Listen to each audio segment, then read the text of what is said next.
10 ఏళ్ల ఎన్డీఏ పాలనలో దేశంలో శాస్త్ర సాంకేతిక రంగం ఎంతో అభివృద్ధి చెందిందన్నారు ప్రధాని మోదీ. ప్రపంచంలో మూడో ఆర్థిక వ్యవస్థగా భారత్ ఎదగడానికి స్టార్టప్లు దోహదపడతాయని చెప్పారు. ఢిల్లీలో జరిగిన స్టార్టప్ మహాకుంభ్ ప్రోగ్రాంలో పాల్గొన్నారు మోదీ. యువత నూతన ఆవిష్కరణల వైపు అడుగేయాలన్నారు ప్రధాని. యువత ఉద్యోగాల కోసం ఎదురు చూడకుండా ఇతరులకు ఉద్యోగాలిచ్చే స్థాయికి ఎదగాలన్నారు ప్రధాని నరేంద్ర మోదీ. దేశాభివృద్ధిలో స్టార్టప్లు కీలక పాత్ర పోషిస్తున్నాయని చెప్పారు. భారత్ను ప్రపంచంలో మూడో అతిపెద్ద ఆర్థిక వ్యవస్థగా తీర్చిదిద్దడమే ఎన్డీఏ సర్కార్ లక్ష్యమన్నారు మోదీ. భారత్ 1,25,000 స్టార్టప్లు 110 యూనికార్న్లతో థర్డ్ లార్జెస్ట్ స్టార్టప్ కంట్రీగా ఎదిగిందన్నారు. ఢిల్లీలోని భారత్ మండపంలో నిర్వహించిన స్టార్టప్ మహాకుంభ్ ప్రోగ్రాంలో పాల్గొన్నారు మోదీ. దేశంలోని 45% స్టార్టప్లను మహిళలు నడిపిస్తున్నారని చెప్పారు ప్రధాని మోదీ. రీసెర్చ్ और इनोवेशन के लिए 1 लाख करोड़ रुपए के फंड की घोषणा की गई है.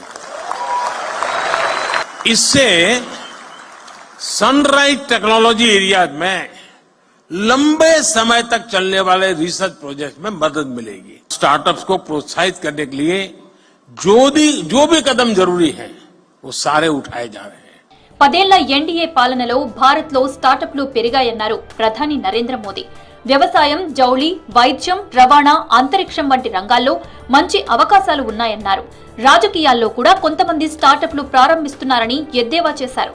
గత దశాబ్దంలో ఐటీ, సాఫ్ట్వేర్ రంగంలో భారతదేశం గొప్ప పురోగతిని సాధించిందని అన్నారు. अब देश फंडिंग का एक बेहतर मैकेनिज्म बनाने का भी प्रयास. आज जो स्टार्टअप सफल हो रहे हैं उन पर एक बड़ी जिम्मेदारी भी है. आपको ये तो ध्यान रखना ही है कि आपके आइडिया पर किसी ने भरोसा किया है तभी आप यहां पहुंचे हैं. देश की नई पीढ़ी से मिलिए दोस्तों, मजा आ जाएगा. ఎంపీ ఎన్నికల తర్వాత కర్ణాటకలో కాంగ్రెస్ ప్రభుత్వం పడిపోయే అవకాశం ఉందన్నారు బీజేపీ నేత, మాజీ సీఎం బసవరాజు బొమ్మాయి. ప్రస్తుతం కాంగ్రెస్ సర్కార్ పతనం అంచనా కొనసాగుతోందని చెప్పారు. ప్రధానిగా మూడోసారి మోదీ ప్రమాణ స్వీకారం పూర్తయ్యేదాకా ఉంటే గొప్పేనన్నారు. బీజేపీ, జేడీఎస్ మధ్య ఎంపీ సీట్ల పంపకం చివరి దశకు వచ్చిందన్నారు Basavaraju Bommai.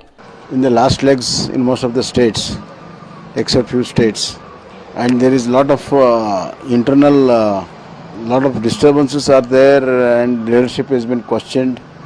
I believe that the moment Narendra Modi ji, our honorable Prime Minister, will take a oath, after that few months Congress are most likely to be divided. ప్రజాసేవ చేయటానికి మళ్లీ రాజకీయాల్లోకి వస్తున్నానన్నారు రాష్ట్ర మాజీ గవర్నర్ తమిళిసై సౌందరరాజన్. చెన్నైలో కేంద్ర మంత్రి కిషన్ రెడ్డి సమక్షంలో బీజేపీ సభ్యత్వం తీసుకున్నారు. తమిళనాడులోని చెన్నై సెంట్రల్ లేదా తూత్తుకుడి ఎంపీ స్థానం నుంచి తమిళిసై పోటీ చేసే అవకాశం ఉన్నట్లు తెలుస్తోంది. లోక్సభ ఎన్నికల్లో పోటీ చేయడానికి గవర్నర్ పదవికి రాజీనామా చేశారు తమిళిసై సౌందరరాజన్.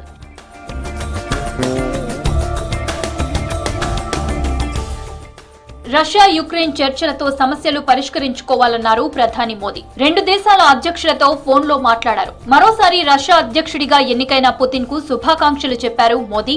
మరోవైపు యుక్రెయిన్ అధ్యక్షుడితోనూ ఫోన్లో మాట్లాడినట్లు తెలిపారు మోదీ. యుక్రెయిన్ కు అన్ని విధాలా మానవతా సాయం అందిస్తామన్నారు మోదీ.